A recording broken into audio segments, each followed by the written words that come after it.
Hello friends, study with मैंग के current affair session में आपका स्वागत है।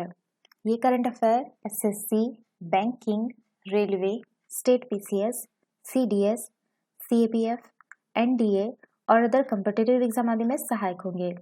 आज की डेट है 20 नवंबर 2021। तो चलिए आज का करंट अफेयर शुरू करते हैं। आज का पहला प्रश्न है, हाल ही में भारत के किस प्रसिद्ध इतिहासकार और लेखक का निधन हो गया? Option A Gaurishankar Hirachand Ojha, option B Vishwanath Kashinath Rajwade, option D Yaduraj Sarkar, option D Babasaheb Purandare. देखिए, हाल ही में भारत के प्रसिद्ध इतिहासकार और लेखक बाबा साहब पुरंदरे का निधन हो गया। बाबा साहब पुरंदरे के कार्यों में नारायण राव पेशवा की जीवनी, राजा शिव छत्रपति और केसरी नामक पुस्तकें शामिल है। इसके अलावा उन्हें उनके लोकप्रिय नाटक जनता राजा के लिए जाना जाता है, जिसे वर्ष 1985 में 5 भाषाओं में प्रकाशित किया गया था। यह मूल रूप से मराठी में लिखा गया था। मध्य प्रदेश सरकार ने नाटक के क्षेत्र में उनके कार्यों के लिए उन्हें 2007-8 में कालिदास सम्मान से सम्मानित किया था। वर्ष 2019 में उन्हें भारत के दूसरे सर्वोच्च नागरिक पुरस्कार पद्म विभूषण से सम्मानित किया गया था। उन्हें वर्ष 2015 में महाराष्ट्र भूषण पुरस्कार से भी सम्मानित किया गया था। यह महाराष्ट्र का जो है सर्वोच्च नागरिक पुरस्कार है। तो इसका जो सही आंसर होगा वो होगा आपका option D, Babasaheb Purandare. चलिए नेक्स्ट क्वेश्चन पे चलते हैं। हाल ही में केंद्रीय पृथ्वी विज्ञान मंत्रालय द्वारा भारत अंतर्राष्ट्रीय विज्ञान महोत्सव का कौन सा संस्करण लॉन्च किया गया?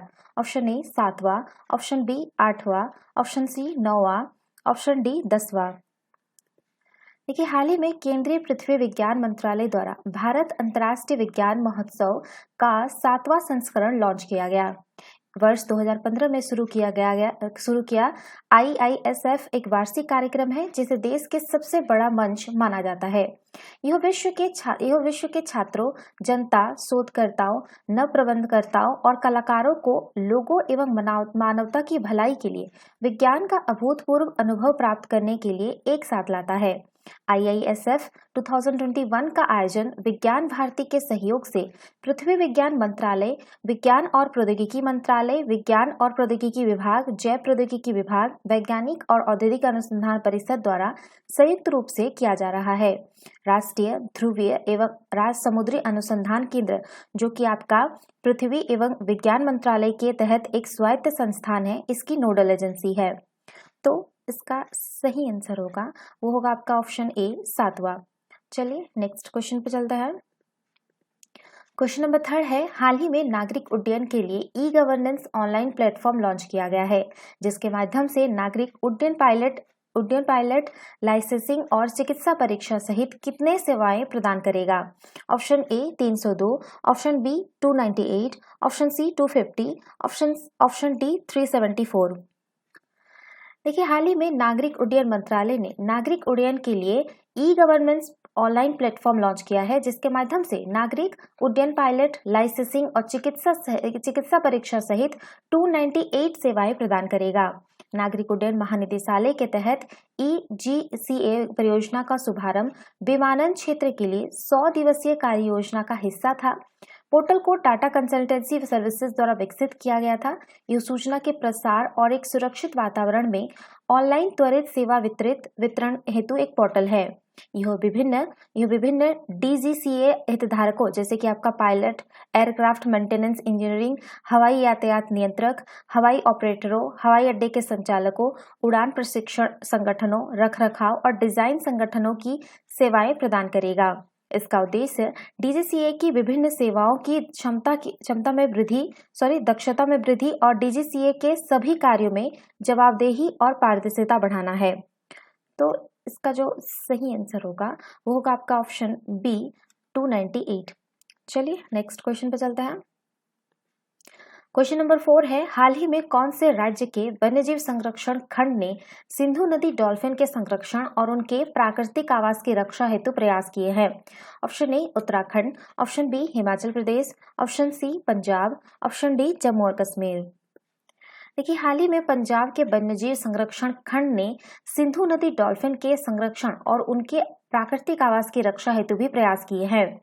वर्ष 2019 में सिंधु नदी डॉल्फिन को पंजाब का राज्य जलीय जानवर घोषित किया गया था।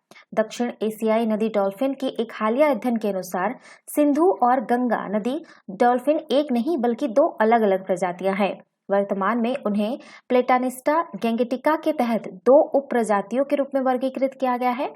अन्य मीठे पानी की डॉल्फिन जैसे कि आपका गंगा नदी डॉल्फिन की तरह ही सिंधु नदी डॉल्फिन नदी के स्वास्थ्य का एक महत्वपूर्ण संकेतक है। वे केवल पाकिस्तान में सिंधु नदी के निचले हिस्सों और पंजाब भारत में सिंधु नदी की एक सहायक नदी जो कि नदी व्यास में पाई जाती है।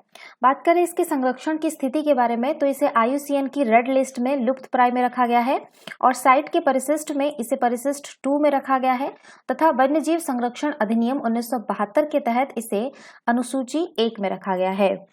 तो इसका जो सही आंसर होगा वो होगा आपका ऑप्शन सी पंजाब। चलिए नेक्स्ट क्वेश्चन पे चलते हैं। कौन सा सरकार जल्द ही पूरी हेरिटेज कॉरिडोर की आधारशिला रखेगी? Option A Karnataka, option B Orissa, option C Himachal Pradesh, option D Gujarat. देखिए, उड़ीसा सरकार जल्द ही पूरी हेरिटेज कॉरिडोर की आधारशिला रखेगी। यह 800 करोड़ रुपए की लागत से बनाया जाएगा। यह परियोजना पुरी को विश्व स्तरीय विरासत शहर के रूप में विकसित करने के लिए बुनियादी सुविधाओं एवं विरासत तथा वास्तुकला की विकास योजना के विस्तार का एक हिस्सा है। इस परियोजना में आगंतुकों और पर्यटकों के लिए पवित्र शहर और जगन्नाथ मंदिर के आसपास के प्रमुख हिस्सों को पुनर्विकास करना शामिल है। इस परियोजना में श्री जगन्नाथ मंदिर प्रशासन भवन पुनर्विकास, एक 600 क्षमता वाला श्री मंदिर स्वागत केंद्र, जगन्नाथ सांस्कृतिक केंद्र, बड़ा डांडा हेरिटेज स्ट्रीटस्केप, समुद्र तट विकास, पुरी झील, मूसा नदी पुनरुत्थान योजना आदि शामिल होंगे। बात करें पुरी के बारे में तो ऐसा माना जाता है कि इसका जो निर्माण है पुरी जगन्नाथ मंदिर का, तो इसका निर्माण जो है वो आपका 12वीं शताब्दी में पूर्वी गंगवंश के राजा अनंत वर्मन चोड़गंग द्वारा किया गया था। इस मंदिर को जो है व्हाइट पेगोडा भी कहा जाता है और यह 4 तीर्थ धाम यानी आपका बद्रीनाथ, द्वारका, पुरी और रामेश्वरम में से एक है। तो ये इसका जो सही आंसर होगा वो होगा आपका ऑप्शन बी उड़ीसा। चलिए नेक्स्ट क्वेश्चन पे चलते हैं। देखिए, क्वेश्चन नंबर 6 है आपका 19 नवंबर 2021 को गुरु नानक देव जी की कौन सी जयंती मनाई गई? ऑप्शन ए 550वीं, ऑप्शन बी 591वीं, ऑप्शन सी 552, ऑप्शन सी 553। देखिए, 19 नवंबर 2021 को गुरु नानक देव जी की 552वीं जयंती मनाई गई।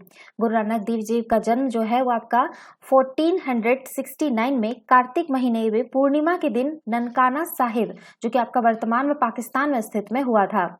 गुरु नानक देव 10 सिख गुरुओं में से पहले और सिख धर्म के संस्थापक थे। गुरु नानक देव जी एक दार्शनिक, समाज सुधारक, चिंतक और कवि थे। इन्होंने समानता और भाईचारे पर आधारित समाज तथा महिलाओं के सम्मान की आवश्यकता पर जोर दिया। गुरु नानक देव जी ने विश्व को नाम जपो और कीरत करो वंड झको का संदेश दिया था, जिसका अर्थ है कि ईश्वर के नाम का जप करो, ईमानदारी और मेहनत के साथ अपनी जिम्मेदारी निभाओ तथा जो कुछ भी कमाते हो उसे जरूरतमंद के साथ बांटो। वर्ष 1539 में करतारपुर पंजाब में उनकी मृत्यु हो गई थी। तो इसका जो सही आंसर होगा वो होगा आपका ऑप्शन सी 552वीं। चलिए नेक्स्ट क्वेश्चन पे चलते हैं। किस मंत्री ने हाल ही में वर्ष 1962 के भारत चीन युद्ध के दौरान रेजांगला की लड़ाई की बरसी पर रेजांगला में पुनर्निर्मित वॉर मेमोरियल का उद्घाटन किया है? ऑप्शन ए रक्षा मंत्री, ऑप्शन बी प्रधानमंत्री, ऑप्शन सी ए और बी दोनों, ऑप्शन डी इनमें से कोई नहीं। देखिए, रक्षा मंत्री राजनाथ सिंह ने हाल ही में वर्ष 1962 के भारत चीन युद्ध के दौरान रेजांगला की लड़ाई की बरसी पर रेजांगला में पुनर्निर्मित वॉर मेमोरियल का उद्घाटन किया। लद्दाख के चुशूल में स्थित यह स्मारक 15,000 फीट से अधिक की ऊंचाई पर मौजूद है और भारत चीन सीमा के बहुत ही करीब स्थित है। यह 13 कुमाऊं रेजिमेंट की चार्ली कंपनी के सैनिकों का सम्मान करता है, जिन्होंने 1962 के युद्ध के दौरान कैलाश पर्वतमाला और आसपास के क्षेत्रों की रक्षा की थी।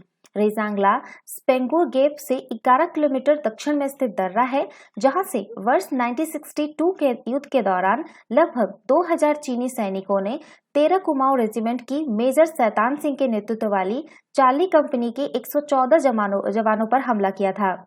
इस युद्ध के दौरान मेजर शैतान सिंह के साथ साथ चार्ली कंपनी के 98 जानवर शहीद हुए थे।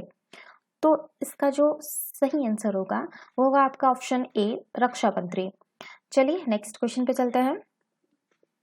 क्वेश्चन नंबर 8 है, कहां पर उत्तर प्रदेश के पहले वायु प्रदूषण नियंत्रण टावर का उद्घाटन किया गया है? Option A Lucknow, option B Kanpur, option C Varanasi, option D Noida. देखिए, नोएडा में उत्तर प्रदेश के पहले वायु प्रदूषण नियंत्रण टावर का उद्घाटन किया गया है। नोएडा के सेक्टर 61A में स्थित 9 मीटर व्यास और 20 मीटर ऊंचाई वाला यह टावर अपने चारों ओर 1 वर्ग किलोमीटर के क्षेत्र में हवा को फिल्टर करने में सक्षम है। यह टावर संयुक्त तौर पर भारत हैवी इलेक्ट्रिकल्स लिमिटेड और नोएडा प्राधिकरण द्वारा स्थापित किया गया है। स्वदेशी रूप से विकसित यह वायु प्रदूषण नियंत्रण टावर शहर में बढ़ती वायु प्रदूषण की समस्या को कम करने में मदद करेगा। तकरीबन 4 करोड़ रुपए की लागत से विकसित यह टावर प्रदूषित हवा को सोख लेगा और इसके निचले हिस्से में लगाए गए फिल्टर पार्टिकुलेट मैटर को अवशोषित करेगा। तो इसका जो सही आंसर होगा वो होगा आपका ऑप्शन डी, नोएडा। चलिए नेक्स्ट क्वेश्चन पे चलते हैं। क्वेश्चन नंबर 9 है, हाल ही में चर्चा में रहा करतारपुर कॉरिडोर भारत और कौन से देश के बीच में स्थित है? Option A Bangladesh, option B Pakistan, option C चीन, ऑप्शन डी म्यांमार। देखिए, ये जो कॉरिडोर है वो आपका भारत और पाकिस्तान के बीच उन दुर्लभ नई पहलों में से एक है जो वर्ष 2019 में पुलवामा हमले, बालाकोट हमले और जम्मू कश्मीर पर अनुच्छेद 370 के संशोधन के निर्णय के बाद तनावपूर्ण स्थिति के कारण दोनों पक्षों के राजनयिकों को वापस बुला लिया गया और सभी व्यापार संबंधों को रद्द कर दिया गया। यह एक अनूठी परियोजना है क्योंकि इस तरह के वीजा मुक्त मानव कॉरिडोर का उपयोग आमतौर पर आपातकालीन स्थितियों के लिए किया जाता है, अर्थात शरणार्थी हिंसा या मानवीय आपदाओं से विस्थापन हेतु उपयोग किया जाता है, न कि तीर्थ यात्रा के लिए। करतारपुर कॉरिडोर पाकिस्तान के नारोवाल जिले में दरबार साहिब गुरुद्वारा को भारत के पंजाब प्रांत के गुरुदासपुर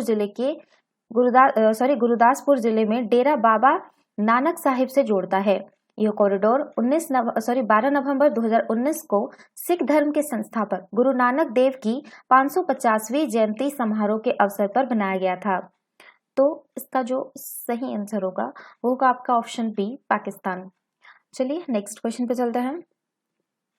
कौन से शताब्दी के ईसाई धर्म अपनाने वाले हिंदू देवसहायम पिल्लई संत की उपाधि प्राप्त करने वाले पहले भारतीय होंगे? ऑप्शन ए 16वीं, ऑप्शन बी 17वीं, ऑप्शन सी 18वीं, ऑप्शन डी 19वीं। देखिए, 18वीं शताब्दी में ईसाई धर्म अपनाने वाले हिंदू देवसहायम पिल्लई की उपाधि प्राप्त करने वाले पहले भारतीय होंगे। पॉप फ्रांसिस 15 मई 2022 को वेटिकन में सेंट पीटर्स बेसिलिका में एक विहित धर्म सभा के दौरान 6 अन्य संतों के साथ देवसहायम पिल्लई को संत घोषित करेंगे।